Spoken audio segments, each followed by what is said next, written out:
Okay, it's day 61, and this is part one, and this big Project Cassandra dropped yesterday in Politico. This part one, part two, part three, very long article. I believe it was dropped by Preet and Andrew McCabe for their network here in Northern Virginia and also Maryland. Because this didn't come about. You don't interview 35 people and the whole thing perfectly fits together day one, unless you're trying to give it to somebody who's going to bury the story, take all the names out of it, take all the who, what, when, where, just do the and why out of it, and just say when things occurred, and a very light treatment on what actually happened. But if you haven't read the article, it's very good. But now what's happening is the metadata is emerging. So people are coming in who were involved in this project because there were so many people, and this is going to show that the Awans are involved in this directly with Hezbollah, and I'll show you how.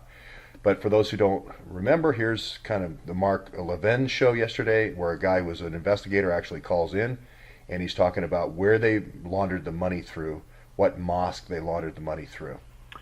It was 2009, 2010. I'd have to go back and look at the reports, but it was around 2009, 2010. Mm-hmm. Go ahead. I'm sorry I interrupted you. No, it's fine. We also discovered they were operating out of the Golden Dome Mosque. We knew the exact mosque. We knew where they were living. We knew who was...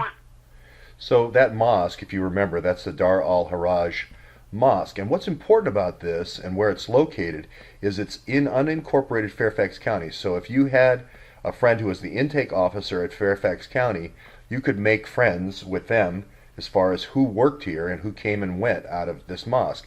And it would provide protective cover for those people, for cover such people as murderers such as Arshaf Mahmoud. So if you go back to my first day in Washington, D.C., the brain of the operation is going to be right here at the CIA car dealership at 724 South Washington Street. I can't remember how many videos I did there, lots.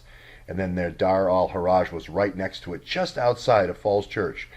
Arshaf Mahmoud's down here in Woodbridge. He's the enforcer for all these different rat lines. This is just going to be one of a finger of the hand. There's going to be 5 of these rat lines, mainly centered around the community colleges. And then this guy last night was calling in from Fredericksburg. And this is that Smuggler's Cove that I was talking about, where kind of the Potomac bends at a 90-degree angle here by Mount Vernon.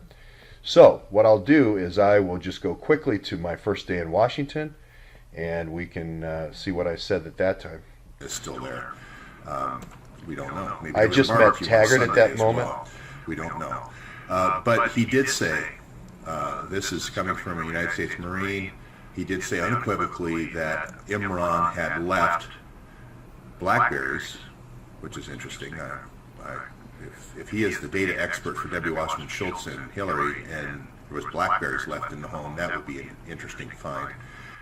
So I think the important thing there is that even back at day 170, this is over 230 days ago now, there was, first day in Washington, if you look at it, I had Lightbridge Communication, which still hasn't been reported on as far as Imran working at Lightbridge. I had the satellite piece of this with kind of the NOAA piece, which still hasn't been reported on. I had DISA, which is the Annapolis piece where I went this weekend. Okay, so all these things in the first weekend, and I had, of course, obviously Hawkshead to get the hard drive story.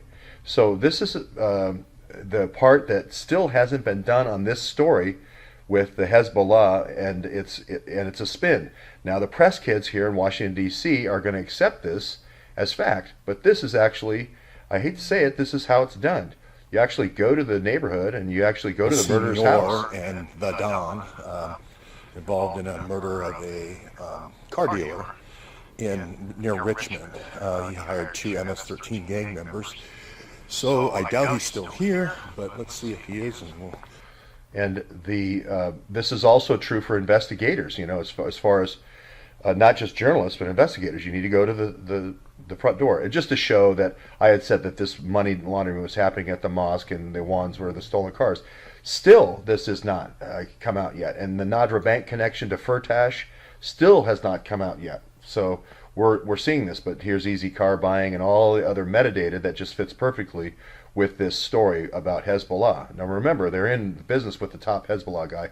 And of course, here's the famous Gene's video, me asking people different questions at the different doors. I think it's more than 8 years ago. Oh, more than 8 years ago. Yeah. More than 8 years ago These at one people go location, to California. and then here, Oh, stop that. Yeah.